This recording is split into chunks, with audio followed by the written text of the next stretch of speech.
Hello guys, welcome to 5th generation na Bishop and welcome to another unboxing and testing. Shoutout po natin Sir Tyron. Meron tayo ditong isang airgun pistol competition. This is the KWC 75 competition model. Comes with M-point na red dot optic, green and red dot optic. Yan, this is airgun pistol po, Steel BBs powered by CO2.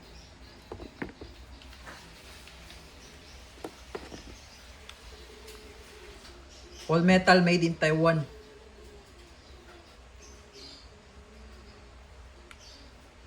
Siguro more or less nasa 3 kilo ito. Kasama yung magazine. Ito yung kanyang bala. Bolitas po ang bala niya. 4.5 mm. Steel ball. Yan, bolitas po yan. Tapos ito naman po yung kanyang propellant o yung kanyang hangin. Disposable po ito. Itong isang tangke ay more or less nasa 60 shots bago maubos. May nabibili po ito kahit saan, kahit sa online meron. Ito yung cartridge na. Itong magazine niya, CO2 mag. Yan, nilagyan ko na po siya ng CO2. So meron siya ditong cup. Ito yung hinihigpitan. May kasama siyang allen.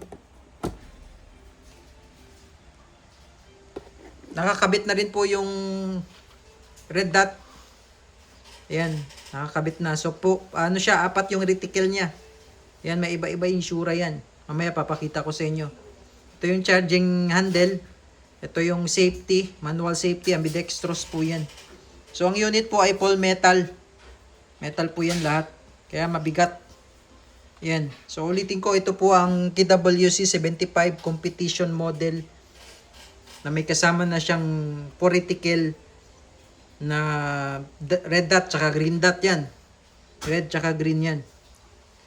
Yan, battery operated po yung red dot. Ayan. So maglo-load po tayo at testing para ma-check din po yung zero nung optic. Ayan, so sa paglo-load ng bala, ito yung bala niya, 4.5. Bali, yung spring niya, sasagad mo lang yan sa dulo. May stopper yan. So, lalaglag mo lang yung bala dyan. Sa may butas.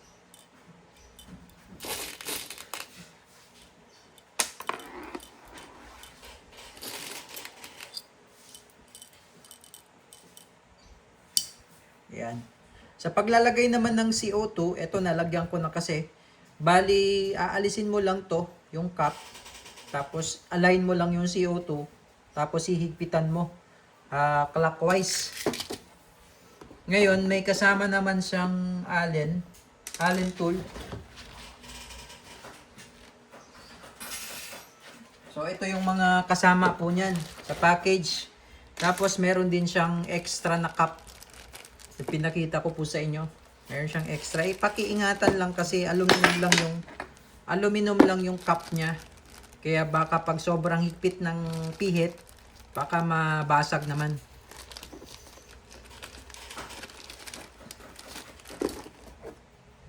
Ayan. So ito pala yung reticle niya. Meron siyang 4 na reticle. Meron siyang dot lang. Tapos meron din siyang circle with dot. Tapos meron din siyang crosshair. Ayan, yung crosshair.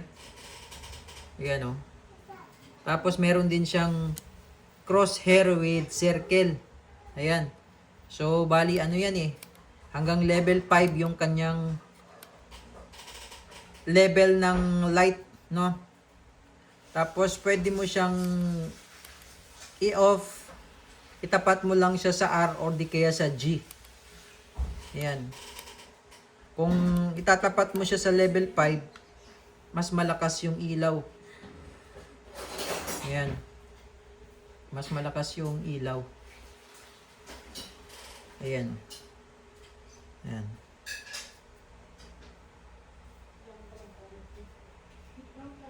Ayan. Okay. So, i-testing natin yung charging handle niya ito. Ayan. Tapos meron siyang safety na ambidextrous Ibig sabihin, kabilaan yan. Yan. Working.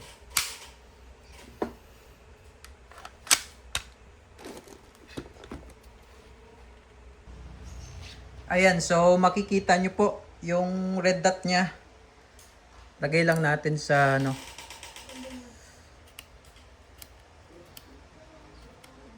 Sa dot lang muna. Yan yung dot. No? Babaan lang natin yung light. Ayan. So makikita nyo po naka-zero na siya. No, tingnan natin, no. Yan yung plate. Yun.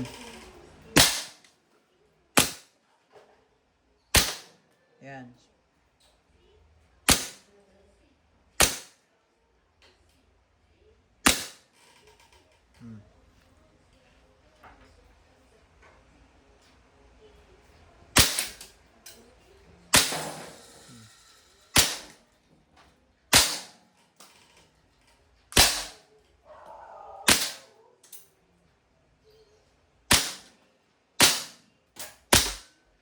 Ayan, medyo mataas lang yata ng konti. Konting adjust na lang. Ayan.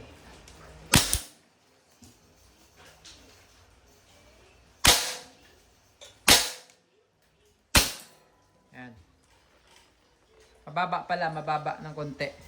Okay, so ayun po. Nag-open slide na siya. Pag wala ng bala. So mabigat po siya, no? Nasa more or less 3 kilo kasama yung red dot. Yung magazine, mabigat siya. Yan, pagka nag-open slide, release mo lang muna yung magazine, tapos babaan mo lang to. Yan. Yan. So, all goods na siya. KWC 75 competition, kasama na yung scope.